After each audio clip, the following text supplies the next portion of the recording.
আজকের আমি রান্নার ভিডিও শেয়ার করছি না। আমি 4টে অপশনাল উপকরণ নিয়ে মেহেন্দি তৈরি করব। আজকের আমি কেমিক্যাল ফ্রি মেহেন্দি তৈরি করব। তো চলুন কথা না বাড়িয়ে তৈরি করে নেই।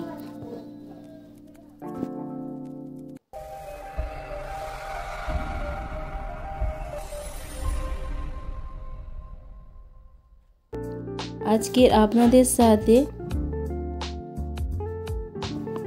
হোমমেড মেহেন্দি প্রোডাক্ট তৈরি করব আর রান্নাঘরে সারাক্ষণ থাকে। তো আমি চা আর চিনি নিলাম।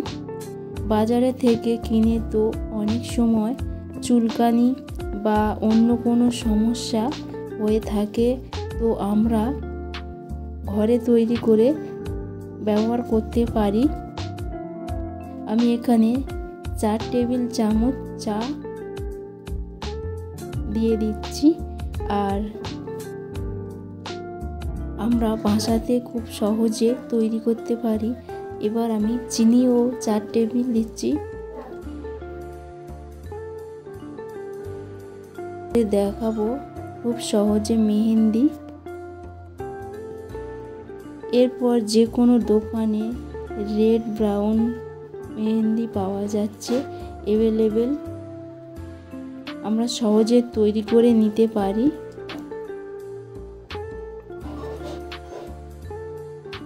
তো আমি উপকরণগুলি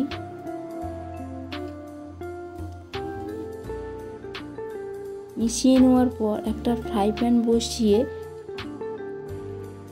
2টি উপকরণ দিয়ে দিলাম। আর এখানে গ্যাসের ফ্লেম কমিয়ে যতক্ষণ না চিনি থেকে জল বের হচ্ছে এইভাবে নাড়াচাড়া করে নেব। আর এখানে রস বার হওয়ার পর চিনি থেকে আমি হাফ কাপের মতো জল দিয়ে দিলাম। অনেকেই বলে কালার কতদিন থাকবে,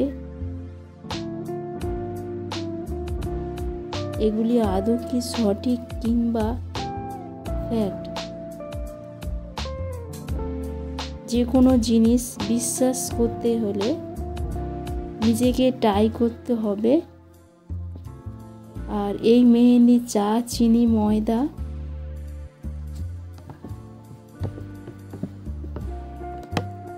তিনটি উপকরণ দিয়ে এটি বেশি দিন কালার থাকবে না। তবে বাজার থেকে রেড ব্রাউন মেহেন্দি দিয়ে তৈরি করতে পারেন।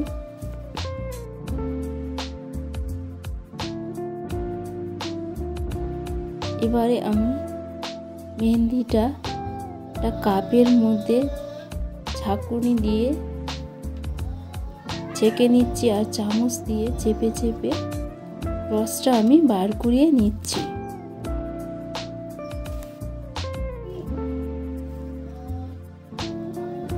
আমি এবারে ময়দা দিয়ে দিচ্ছি 4 টেবিল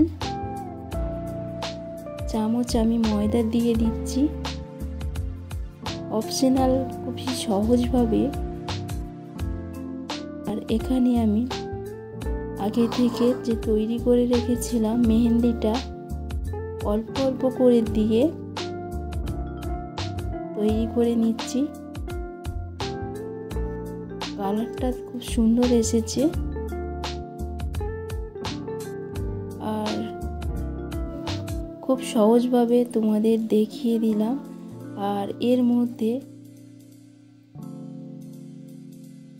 রেড ব্রাউন মেহেন্দি মিশিয়ে দিলাম। অনেক দিন কালার থাকবে। আজকের আমি হাতের নখে কিংবা হাতের তালুতে মেহেন্দি লাগিয়ে দেখাচ্ছি।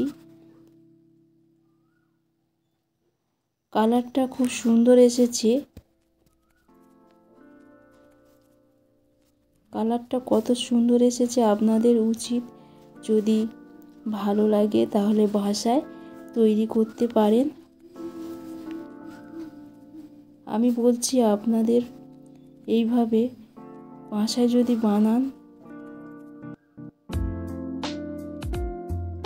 ভালো হবে। ভিডিওটি ভালো লাগলে লাইক, কমেন্ট অ্যান্ড শেয়ার করে দেবেন। আজকের মতো বিদায় নিই।